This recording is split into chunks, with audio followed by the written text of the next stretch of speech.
Hola, de la Universidad Popular Autónoma de Veracruz, de la licenciatura en Psicopedagogía del primer cuatrimestre, de la materia Proyecto de Nación, con la docente María de Lourdes Avendaño García. Soy la alumna Xochitl Abigail Basilio Molina del grupo 101.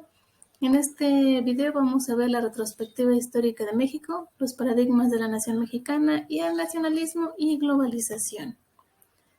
Vamos a comenzar con la retrospectiva histórica. La historia está marcada por diferentes periodos, en los cuales desde un inicio cada presidente ha plasmado un sello propio, por lo que se diferencia una época de otra.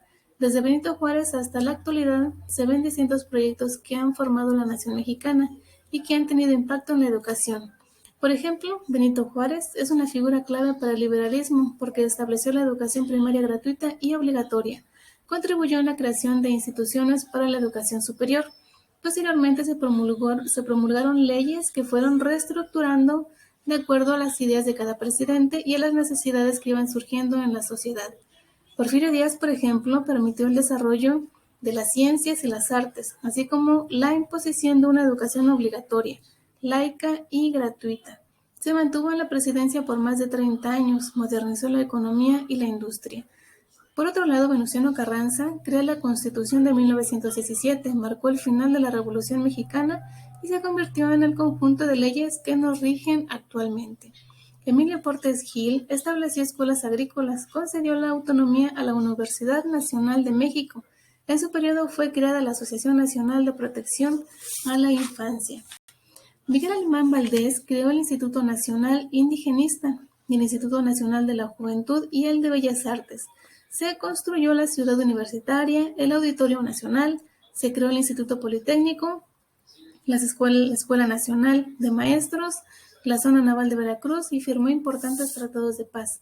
Adolfo Ruiz Cortines creó el Instituto Nacional de la Vivienda, tuvo la iniciativa para reformar el artículo 34 de la Constitución, logrando que se considerara el voto a la mujer mexicana y el derecho a ser votada. Más adelante, Carlos Salinas de Gortari creó el Tratado de Libre Comercio con América del Norte, privatizando la banca y empresas paraestatales. Felipe Calderón promovió la atención médica universal a través del Seguro Popular.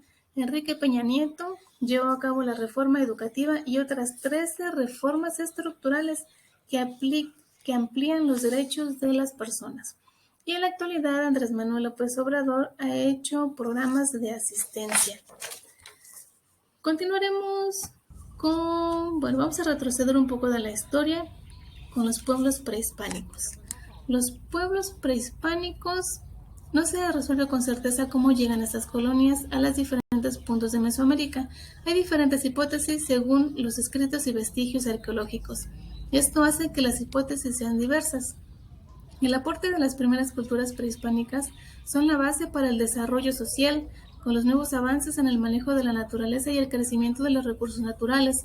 Fue necesario implementar nuevas formas para realizar sus trueques, la necesidad de los números y una forma de comunicación da comienzo a diversas formas de educación, esto con el fin de que cada pueblo aportara de manera particular lo que tenían.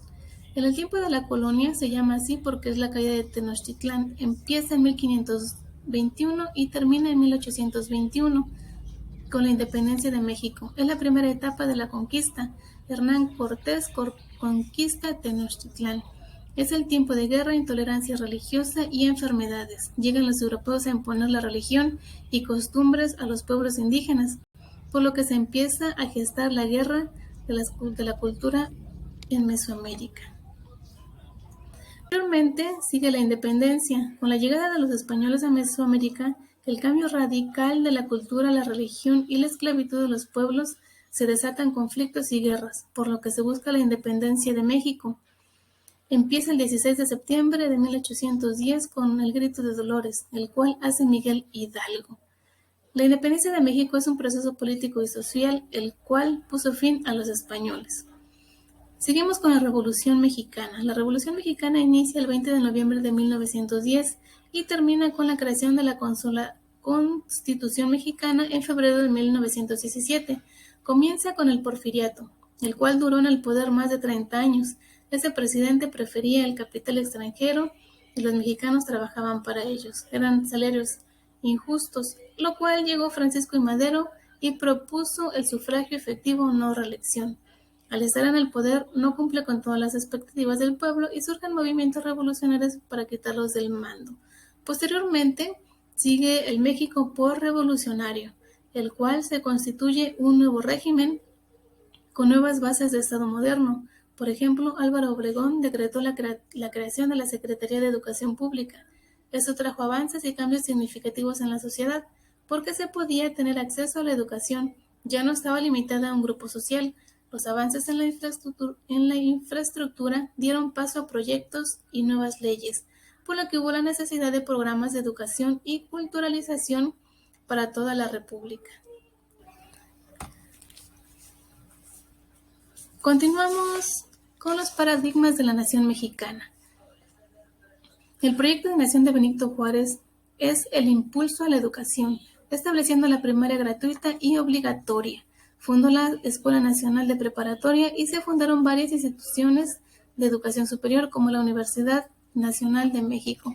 Por otro lado, Porfirio Díaz y su proyecto modernizador trajo avances importantes como la inversión extranjera, la modernización económica, se amplió la educación y la cultura, así como las expresiones culturales y la incorporación de la tecnología avanzada como el teléfono y la electricidad. Continuamos con otro representante en la historia como José Vasconcelos.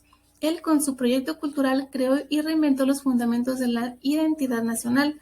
Los íconos nacionales fueron un proyecto para unificar, consolidar y legitimar el gobierno. Creó la Secretaría de Educación Pública, luchó contra el analfabetismo y creó escuelas rurales. Impulsó las artes, el intercambio cultural con los extranjeros.